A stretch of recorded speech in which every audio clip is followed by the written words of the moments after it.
I just got back from the gym where I had a debate with an old woman. She was probably in her late 60s, and I'm really good about making friends with older people because we can talk about just anything. And she is Christian, I'm Christian. And it was astonishing to me because we got to talking about judging others and being judgmental as Christians. And I don't hide the fact that by today's modern standards, I am very judgmental. When I say judgmental, I am talking about the fact that I don't judge whether or not someone's going to hell or not. That's not my place. I don't judge in the sense that I'm going to act out God's punishment on people for sinning. I don't do that.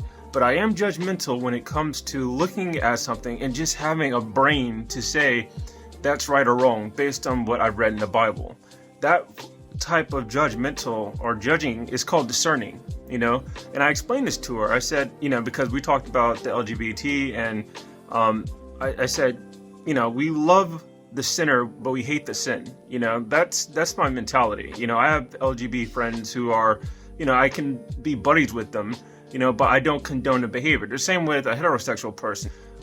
Theft, like when it comes to stealing, if I see someone shoplifting, even if that's a buddy of mine, I can love the person, but see that he's stealing and say, no, that's wrong, that's bad.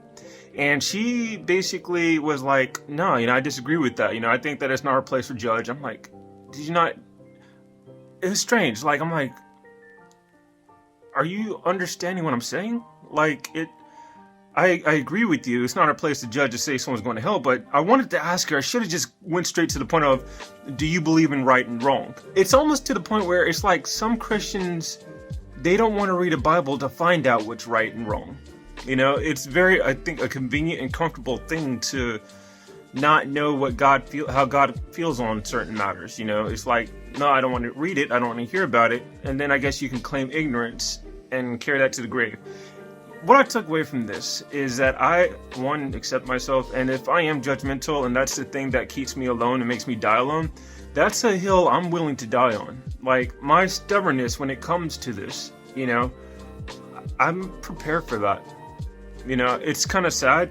I don't think, if this was 40, 50 years ago, and I'm talking about what's right and wrong based on Bible principles, I don't think anyone would look at me like you're being judgmental, because everyone would have been that way. But because our culture and our society has moved so far away from the scriptures and so far away from what God thinks is right and wrong, we've accepted this liberal, very free, whatever happens, you do you, and I'm not going to judge you because I don't want you to think that I'm a judgmental person.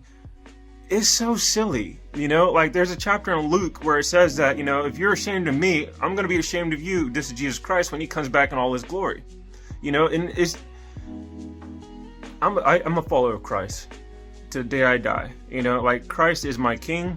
If he says that this is right and this is wrong, I don't care what the world says. I don't care if that means that I miss out on jobs and opportunity. I don't care if it means I miss out on marriage and family.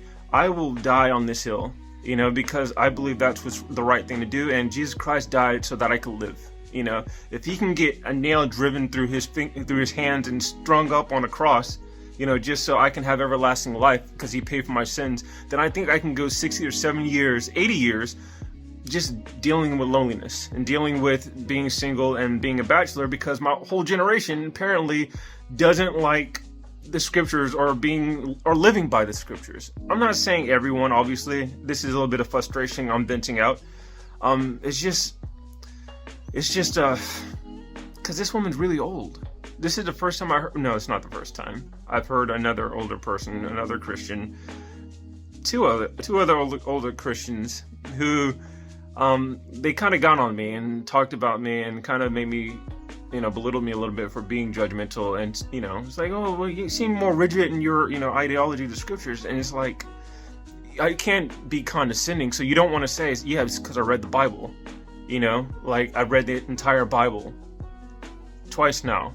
I'm in my third time, so of course I'm probably going to be a little bit more rigid than those who only go to church on Sundays and heard scriptures here and there, but they haven't read the whole thing from start to finish.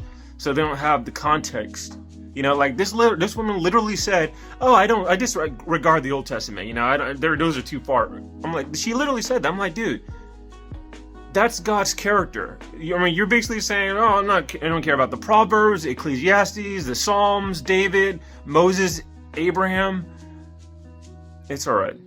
You know, I still think she's cool. We're probably going to have these conversations because we didn't end it on a bad note. You know, we just disagreed, you know, but it was just astonishing to me because I got on the treadmill afterwards and I'm very, you know, like that lights a fire in me. I am a rebel.